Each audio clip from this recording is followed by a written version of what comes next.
Official.StreetSmarks@gmail.com. That's how you want to contact us. Listen to us right here exclusively on YouTube, Street Smart Audio. Or fuck with us. Official.StreetSmarks on SoundCloud and IG. Street Smart Fanpage on Facebook. Street_Smarks on Twitter. Or catch my antics as the administrator of ECW Memories on Facebook. This is the Extreme Retro Review for ECW, March 29th, 1994. H-Dub, your thoughts of this show? Celebrate good times, come on. Dun, dun. It's a celebration. I thought, well, first, so this version of the show on the network is 30 minutes. So I didn't know what to expect. They didn't have a whole lot of chapters and shit that you could click and skip on. So I didn't know, who was going to be on the show, whatever, blah, blah, blah. But we got some great ass news once they started talking about the previous big show that was before that, and an evil fog has been lifted above the ECW. Food just gonna have the pleasure of elaborating further later in the review. Other than that, outside of the announcement of the Scourge, pun intended, being lifted from the ECW. Outside of that, anything with Shane Douglas, I would recommend watching and skip the rest. So as we continue the trail of suck, this is the Ultimate Jeopardy clips as a cold open. They go over all the stipulations again from STIP-O-MANIA. STIP-O-MANIA, that's what we're calling it. With all the action. And Shane Douglas, the franchise, is the new champion. Yes! That's it. The evil reign of Terry Funk has come to an end. Shane Douglas has rescued us from the depths of despair, and he has rid us of the reign of funk. Thank you, Shane Douglas. Finally, everyone, we could step outside again and we could breathe the fresh air.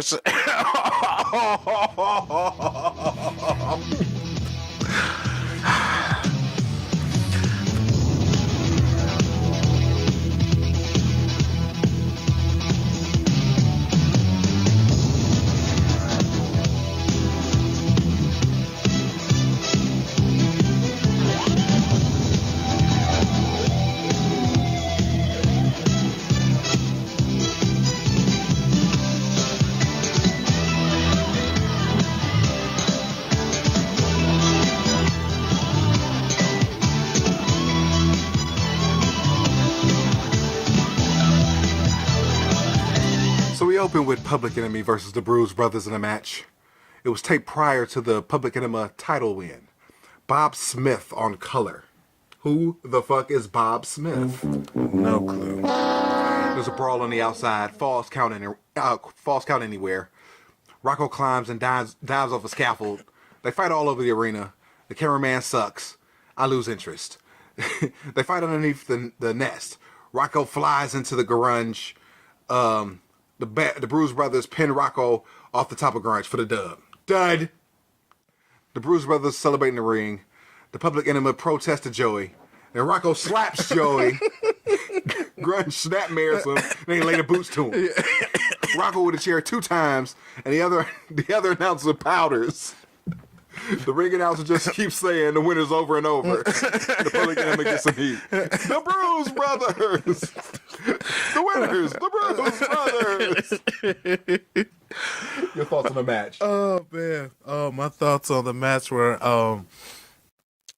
what did I think about this match? I just thought it was hilarious. As far as at the end when they beat up Joey Styles, talking about Public Enemy, like for really no conceivable reason and shit. That's the whole time thinking like, hey, what did Joey do? But, I guess he was the perfect person to whoop. Whose ass to whoop after you had a long day, I guess. Fuck him. Yeah. They got a replay set to Slam by Onyx. Moving on. Oh, man. And I caught the Bruise Brothers SS tattoos and shit. Finally. Yeah, finally. Well, I knew the look now. Shit, so, you know. We got Matty in the house. Oh, God. He's recapping the Public Enema versus the Bruise Brothers. The Public Enema beating up the BBs with pipes. It's a terrible promo by the Bruise Brothers. A response promo by the Public Enemy. They debuted a Hey Champ. The Hey Champ deal that they do. And then the Public Enemy allude to butt fucking dudes in jail. Yeah. Yeah, because apparently they had two girlfriends that looked like the Bruise Brothers. So in jail, I assumed he was jailed with other dudes. And That's the next show. I mean, was it this show? yeah. Oh, okay. I know they had girlfriends and they looked like him, and they had them twice every night. Yeah, yeah. I didn't know they said that on this show. I thought they said that on the next show. Oh, yeah, no, that was, yeah. Oh, okay. Yeah. Moving on. We got a 911 package set to terrible rock and roll. Moving on. We got a TV title match. Mike Awesome versus Sabu. All right. From a show that was not sold. Mm-hmm. It's a sloppy start. And this match is clipped to fuck. They clipped it like 3 times. Yeah, what was that all about? Awesome with a springboard plancha into the crowd. Clip. Sabu misses a moonsault. Awesome comeback. Front suplex on the ropes. Awesome with a suicida. 911 interferes. Paulie distracts. Clip.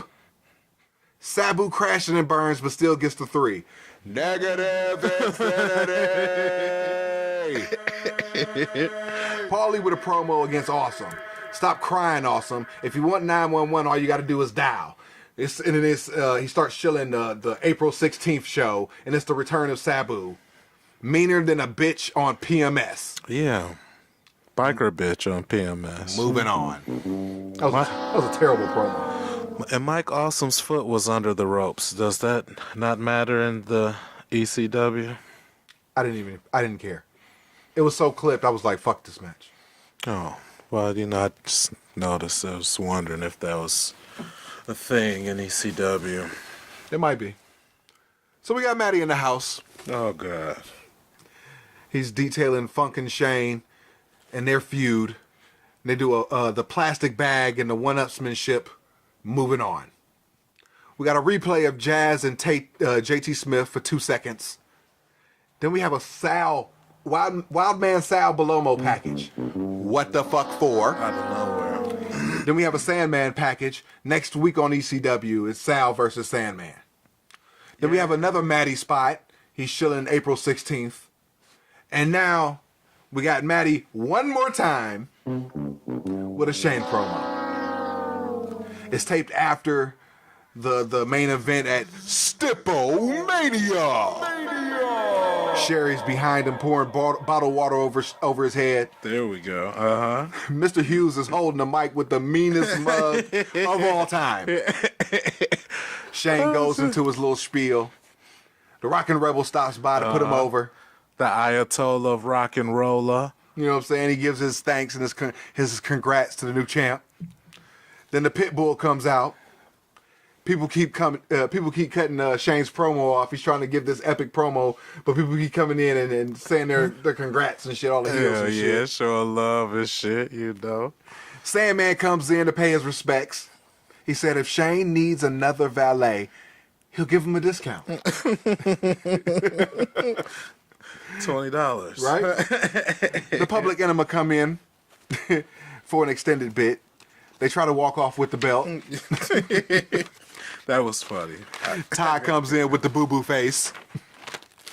He begrudgingly congrats Shane Douglas on his title win and tells him that his opponents are being brought up. They're hung up to take the belt. Whatever. Sherry gets hot. They show a Lenny Kravitz Funk Shane package. Shane thanks the Roughneck, cuts a shaky promo, and it ends okay. Then we have a Matty lead in for a Hawk promo that's wacky. Oh, boy. And that ends the show. Overall, the ending nearly saved it, but it's a thumbs down for me.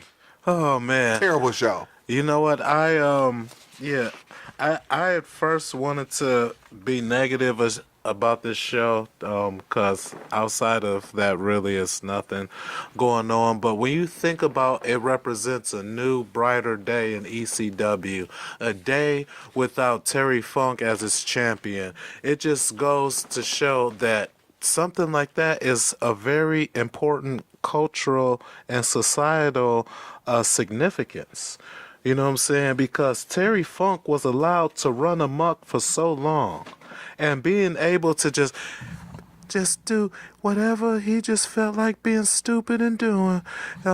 I'm Terry Funk, and if I just want to lure poor JT Smith into being his mentor, and so I can just stab him in the back later, that's just what I'm gonna do. And that's just what he did. And I've done it time and time before. We went through all his list of transgressions, but that day is over with. And it was this show. It was this show, because you couldn't see the other show. It wasn't on the pay-per-view, so you had to buy the tape, or trade the tape. You know what I'm saying, to be able to see the show. So this is the one that matters, and because it matters, and because it put such a big smile on my face and such a warm feeling in my heart, I'm going to give this show 2 thumbs up for the ending. I just changed my mind, because that's why. Next week, the anniversary show, April 5th, 1994. We out. Peace. Peace.